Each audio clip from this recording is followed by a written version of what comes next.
Медіа-центр Україна. Я Вадим Красноокий. Вітаю. Media Center Ukraine. My name is Vadim Krasnoky. I would like to welcome all of the journalists joining us to spread the truth about the war in Ukraine. With us today is the mayor of Mykolaiv, Oleksandr Sienkevych. He's dialed in by Skype. Mr. Mayor, thank you very much for joining us for our briefing. Let us start with the most important question, perhaps. How was last night in Mykolaiv? What are the consequences of the shellings? Hello, can you hear me all right? Yes. Well, last night, several districts of Mykolaiv were chaotically targeted by the Russian missiles. This started last night around 8 p.m. The shelling was pretty intense, and the missiles are pretty intense. Cluster munitions and something larger. We're not quite clear about what it was yet because there were massive craters, about 5 meters deep, about 18 feet deep, and the soil has been thrown to a height of 2 or 3 stories. The districts had no military infrastructure or military personnel. These are ordinary residential quarters. Also, there was a supermarket there, a mall, and a car repair center. Overall, the fact that people keep preparing and using the rule, because of people keep using the rule of two walls, we have many damaged buildings with broken windows, um, broken doors, walls, holes in the walls. But fortunately, in the past 24 hours, only 2 people were injured. One person was a civilian and one was a policeman. We don't have any casualties, any deaths. Could you tell us what was the point? What was the goal? What was the objective of these shellings? Have they not hit their target, or are they simply firing indiscriminately at residential quarters? I visited all the locations today. It's hard to decide what their goal is, what their objective is. We open Telegram channels and we see some kind of nonsense about where particular location that there's particular military objectives and objects in those particular places. All of the place where they hit were there because they are really residential buildings. There's a tire service, car service station. These kinds of objects, like yesterday in Lviv, today in Mykolaiv, and this is there is something called the military economy, right? The war economy. So what is being destroyed ought to cost more than a missile. Today they destroyed cars, some glass in residential buildings, and they broke this small this power plant, 150 kilovolts, that fell down. So there's nothing that could have been an objective for them. It's literally the infrastructure and the residential buildings. Thank you. Understood. Can we talk about another serious problem that Mykolaiv is facing, which is the lack of water supply that you've now been facing for a few days? And can we talk about what the situation is with the water today and what we might expect in the nearest future? So,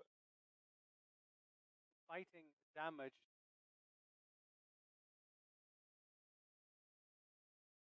We have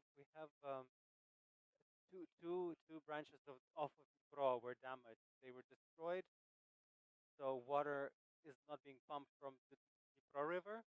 So Mykolaiv has no centralized water supply. Um, Together with Mykolaiv Vodokanal, the water company, we are working to ensure potable water to the city. We have cars delivering water. And actually, in addition to Mykolaiv, we're, we're bigger than Odessa in territory, but we're less densely populated, 260 kilometers. And Odessa has helped us. They have sent 5 water supply trucks. Kropyvnytsky have sent 4.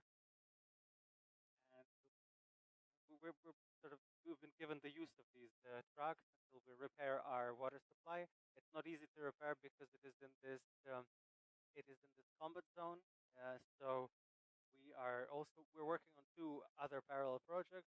One is to draw water from a canal, and after additional treatment, and also underground groundwater. We're also expecting help from other cities. City of Future, thanks to the Association of Ukrainian Cities, we've been getting help. Drilling object. This is quite an expensive project, but essentially it should supply Mykolaiv with water. Admittedly, it will be given according to a schedule. We've heard that we're glad to hear that there are many different possible solutions to this problem. But could you give us a sense of when the water supply will be reestablished, renewed? Unfortunately, I can't give you a deadline, a timeline, but because we expected a situation like this, we started organizing and preparing drilling the different water supply plants. All of the hospitals to deliver water. All of the hospitals that are working are fully provided, fully supplied with water. Moreover, people who are coming in have the opportunity to get water for free. So there is a plan that in about a week we'll be able to fill the system, whereas the larger plan to provide fully supply the city up to its previous levels is about maybe a month and a half to 2 months. Thank you. Mayor, what is the humanitarian situation in Mykolaiv? Are people coming in from Kherson region? Are people moving on to other more safer places? Or perhaps people are coming back? Yeah, so we have one of the evacuation routes is through Snihurivka, occupied by Russians. So through occupied Kherson, they go to Snihurivka, and then they go to the Mykolaiv region, and then they go to Mykolaiv. So the majority of these people who are moving with their own transport, they move on to Odessa, to Kyiv. Those who stay, we give them shelter. We feed them, warm them if they need clothes or anything, take care of their needs, and we send them to Odessa. We have everyday evacuation in Mykolaiv to Odessa and to the border to Moldova, to Palanka. People can fill in their data in an electronic form, and also they will be joined from a call center, and they can leave in the morning. So we've had 361 people leave so far. Overall, we've had about 45% of the population leave the city. We don't have an exact numbers, but we count the people according to the amount of trash taken out. Also, when we had water, we could count according to the water consumption levels in the city. We could presume how many. We could estimate how many people had left. I imagine that about 50 to 55% of the people are still here, judging by cars. Mr. Mayor, could you tell us what life in Mykolaiv is like now? Communal services are working. Are shops working?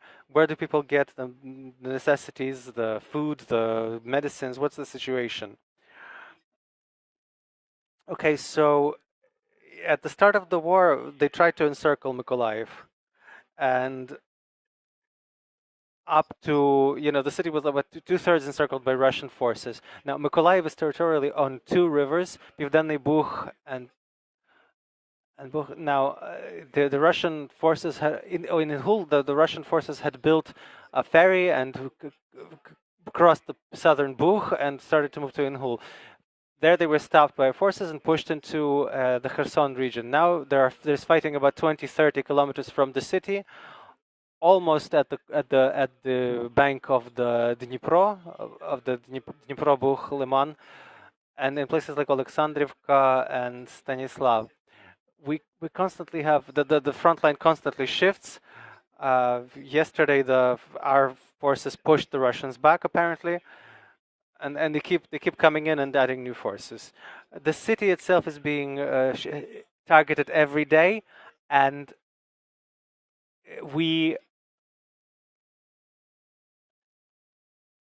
they gave people the sense to understand that the city is dangerous, that they should leave the city. And I keep telling our citizens that the city is not safe, and if they can, they should leave. As far as groceries, basic necessities, the shops are open. We have roads to Kryvyi Rih, to Kyiv, to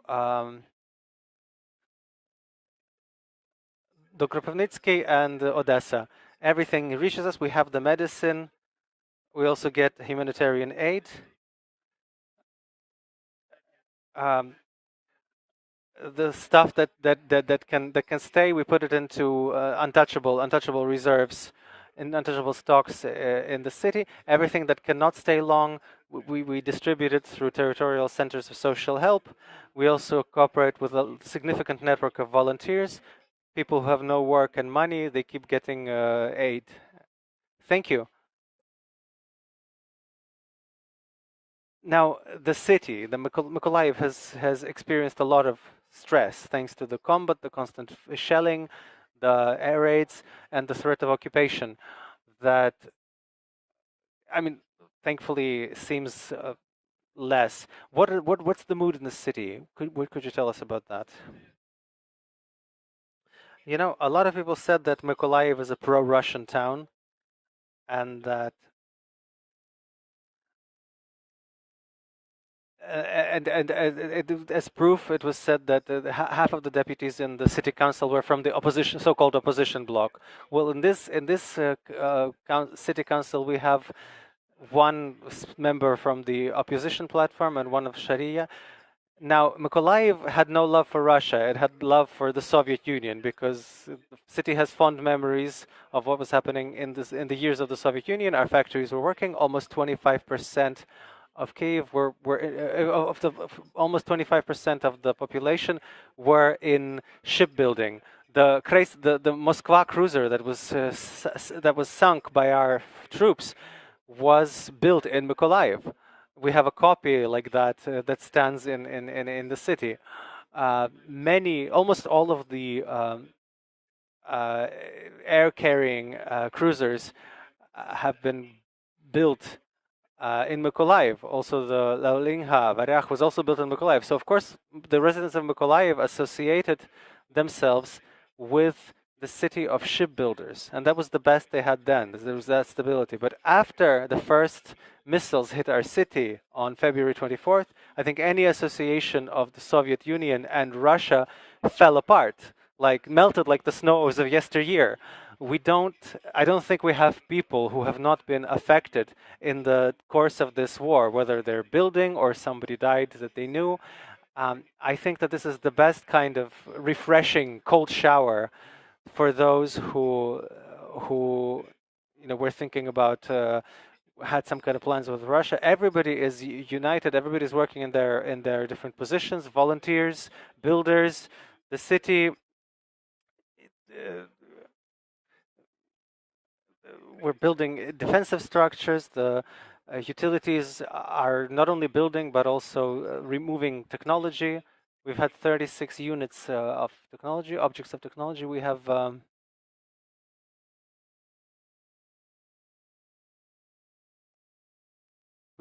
technical problems, but at least we've heard some informative answers from Mykolaiv, from the mayor, Oleksandr Sienkevych. Thank you, sir. We thank him for joining our briefing, for being with us. We thank him for his daily efforts in Mykolaiv. All the best to those who were with us. This has been Media Center Ukraine. I am Vadim Krasnookий. See you next.